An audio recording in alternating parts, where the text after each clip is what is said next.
Hello class, today I am going to teach you chapter 8, The Tale of Melon City. In previous class I have already explained you that the this poem is written by the Vikram Seth, and in this poem we are going to study that that this poem narrates how the city found its new king, a melon.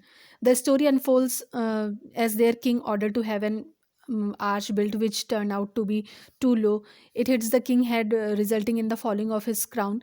The king considered it a disgrace and ordered for the chief of builders to be hanged. It is then followed by the series of events where they blame each other. Finally, a noose is built to determine the guilty, and only one to fit the noose is the just and placid king. The new king is then elected by the first person to pass the arc. मतलब means मैंने आपको पहले ही बता दिया था कि ये जो पोयम है, ये पोयम के अंदर किस तरह से एक खरबूज को राजा बनाया गया, उसके ऊपर ये स्टोरी थी कि कैसे एक राजा ने एक आर्च बनाने को बोला, फिर वो थोड़ा लो था, उसका सिर उससे टकराया, फिर बहुत सारे लोग उसके लिए ब्लेम हुए।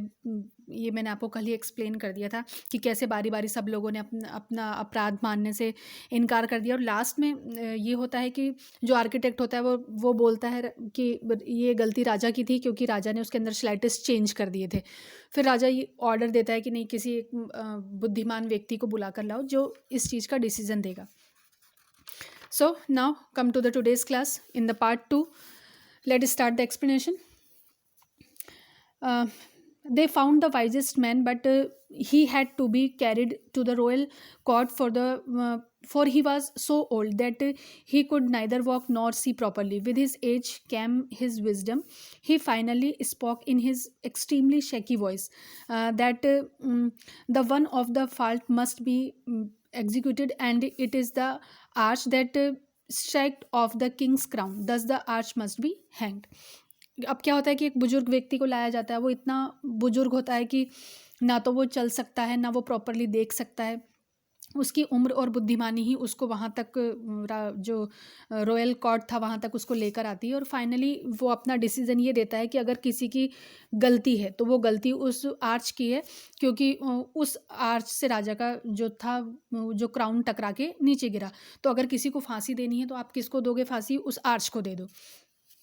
After listening to the wise men's opinion, the arch was being taken for public execution when suddenly one of the minister of the royal court raised an objection. According to him, it would be disgraceful to hang something that touched the head of their mighty king. और उस बुद्धिमान व्यक्ति की बात को सुनकर वो जो आर्च था उसको पब्लिकली सजा देने के लिए उसको वहाँ लाया जाता है, और तभी जो बहुत सारे मिनिस्टर्स होते हैं उसमें से एक मिनिस्टर सब ऑब्जेक्शन कर देता है, वो विरोध करता है, और विरोध करके वो बोलता है कि ये बहुत ही अपमानित होगा कि जिस चीज़ ने हमारे महान राजा के सर को छुआ और उसको हम सजा दें, तो ये बहुत गलत होगा। The king also found it appropriate. By this time, the crowd became unsettled. They wanted execution of one of the fault. The king, being just and placid, recognized the temper of his people and declared that they must postpone something as crucial as determining the guilty. He further added that if the nation wants a hanging, the guilty, once decided, would be hanged without further delay. अब होता ये है कि उस मंत्री की बात से राजा भी सहमत हो जाता है, उसको लगता है कि नहीं ये ठीक बोल रहा है, और लेकिन वो एक तरफ ये भी देखता है कि जो पब्लिक थी वो पब्लिक अब नहीं मान रही थी, क्योंकि पब्लिक को तो चाहिए था कि किसी को भी फांसी दी जाए, जिसका अपराध हो उसको फांसी होनी चाहिए, और राजा क्योंकि वो जस्ट और प्लेसिड टाइप ऑफ नेचर का वो राजा था, तो वो अपने लोगों के गुस्से को समझता था, और फिर बाद में उसने सब कुछ पोस्टपोन करा, और पोस्टपोन करके उसने ये डिक्लेयर किया कि जो भी हो, जो पब्लिक की डिमांड है वो हमें करनी ही पड़ेगी, और हमको गिल्ट मतलब पता लगा गया कि अपराध किसका है, और हमको बिना देर किए अब हम फांसी की सज़ा ही देंगे। To ascertain the one to be executed, they set up a noose, and the one to fit in it would be hanged. और डिसीजन ये हुआ कि जो फांसी का फंदा था वो फांसी का फंदा वहाँ पर मंगवाया गया, और फाइनली ये डिसाइड हुआ कि जो इस फंदे के अंदर जो फिट होगा उसी को फांसी की सज़ा दी जाएगी। Each man was called and measured one by one. The noose was set up at quite high point at and the only man tall enough to fit in the noose was one and only the king.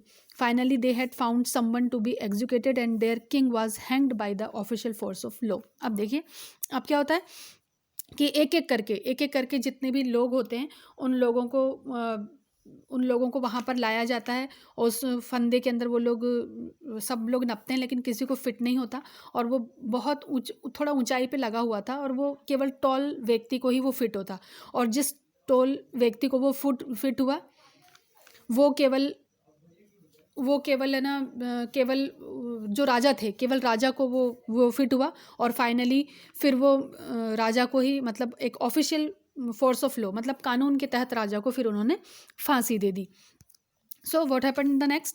The ministers of the royal court heaved a sigh of relief as they found someone to be put to death for the faulty ark. मतलब अब जो ministers थे ministers को भी काफ़ी राहत की सांस मिली कि उन्हें कोई ना कोई मिल गया आखिर फांसी लगाने के लिए. They feared that if they would have not found someone, the disorderly crowd would be questioning the power and integrity of the power vested in the crown. और उनको एक डर हो गया था कि अगर वो किसी को फांसी नहीं देंगे तो जो जनता है जनता विरोध कर देगी सवाल पूछेगी और उनके जो पावर है मिनिस्टर्स का जो पावर है वो एटलीस्ट कहीं ना कहीं कम हो जाएगा. Long live the king everyone said. Raja long live the king वो विश करते हैं कि राजा बहुत जिए मतलब आपने फांसी दे दी फिर आप ये विश करके लोग वहाँ से निकल गए कि राजा बहुत जिए. It bring out the irony because the king they were hailing for was no longer alive. They wanted their king to live long life, but on the other hand, they were relieved to have found someone to execute even if it was their king. मतलब यहाँ एक irony बताई गई. Irony मतलब व्यंग किया गया है. व्यंग क्या है कि मतलब एक तरफ तो तुम कामना कर रहे हो तुम एक विश कर रहे हो कि वो बहुत बहुत जिए और दूसरी तरफ तुमने उसको फांसी देकर तुम ये रिलीव महसूस कर रहे हो कि एटलीस्ट हमने किसी को फांसी दे दी भले ही वो राजा ही क्यों ना हो. At first the minister were decisive as to how to choose their new king, but reasonable as they were, they set out the official messengers to declare that their next ruler will be chosen by the one who passes the city gate next. The one chosen by him will be declared king with due ceremony as the custom. मतलब अब आगे क्या होता है कि शुरू में तो जो मंत्री थे वो थोड़ा सा आपस में उन लोगों में डिस्कशन चला कि भाई अब नया राजा कौन बनेगा और बाद में उन्होंने एक ये डिसीजन लिया कि उन्होंने अपने ऑफिशियल जो मैसेंजर था उनका ऑफिशियल मैसेंजर को भेजा और ये कहा कि वो पहला व्यक्ति जो उस सिटी गेट को क्रॉस करके निकलेगा उसके नीचे से निकलेगा वो व्यक्ति ही नए राजा को चूज़ करेगा और फिर पूरे सेरेमनी के साथ पूरे रिचुअल्स के साथ जो उनके रीति रिवाज होते हैं उन रीति रिवाज के साथ उसकी फिर क्राउनिंग सेरेमनी कर दी जाएगी उसकी ताजपोशी करेंगे. The next pass the city gate was a man an idiot. The guards stopped him and asked him to name their next king. An idiot as he answered, a melon. Not to call it his mistake or anyone else, this was his fixed reply to all the questions as the man was fond of melons. The minister crowned a melon, believing that it is now going to rule over their city. They set the melon on the throne and declared him king. अब देखिए होता क्या है कि जो उस gate के नीचे से जो सबसे पहले जो व्यक्ति निकला वो इडियट वो थोड़ा एक पागल था और जो गार्ड्स ने उसको रोका उसको पकड़ा फिर उससे पूछा कि अब तुम बताओ कि अगला राजा कौन बनेगा. अब चूंकि वो एक इडियट पर्सन था तो उसने आंसर में उसने अपना रिप्लाई दिया अ मेलन एक खरबूज. और वही नहीं जो भी उससे क्वेश्चन पूछे गए और सारे क्वेश्चंस का उसका कोई मिस्टेक नहीं था क्योंकि सारे क्वेश्चंस का उसने आंसर खरबूज ही बोला. और उसने ऐसा क्यों बोला क्योंकि वो बहुत शौकीन था खरबूज का और मिनिस्टर्स इतने स्टूपिड थे इतने बेवकूफ़ थे कि उन मिनिस्टर्स ने उसकी बात पर बिलीव किया और उन्होंने खरबूज को अपना अगला नेक्स्ट जो किंग था उसको वो नेक्स्ट किंग मान लिया और पूरे सेरेमनी के साथ उन्होंने थ्रोन पर उस खरबूज को रखा और उसको फिर राजा डिक्लेयर कर दिया. What happened next? Now the Melon was declared the king many years ago, and now when anyone asks the people of the city about how it all happened, they simply call it a customary choice. It means that their regulations pushed them towards making a Melon their king. Uh, अब ये जो melon को जो राजा बनाया गया, ये many years ago बहुत पहले की बात थी, और जब भी लोगों से पूछा जाता, उस शहर के लोगों से पूछा जाता कि आखिर ये कैसे हुआ, तो वो बड़े सिंपली तरीके से बोलते कि ये तो हमारे जो लॉज है, हमारा जो कस्टम था, हमारे जो रिवाज थे, उसके अकॉर्डिंग हमको ऐसा करना पड़ा.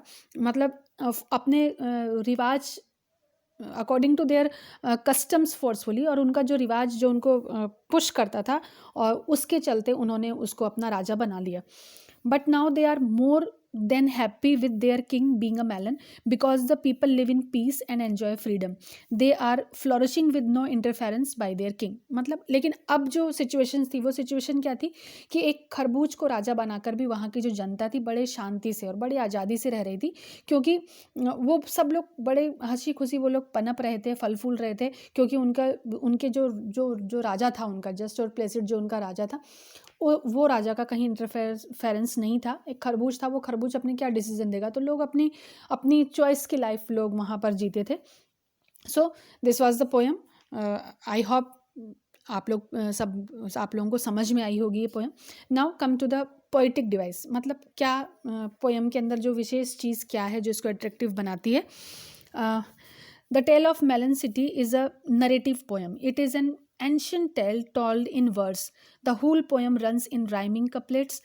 The last word of each line rhymes with the second. It is the use of humor and irony that creates a special effect in the poem.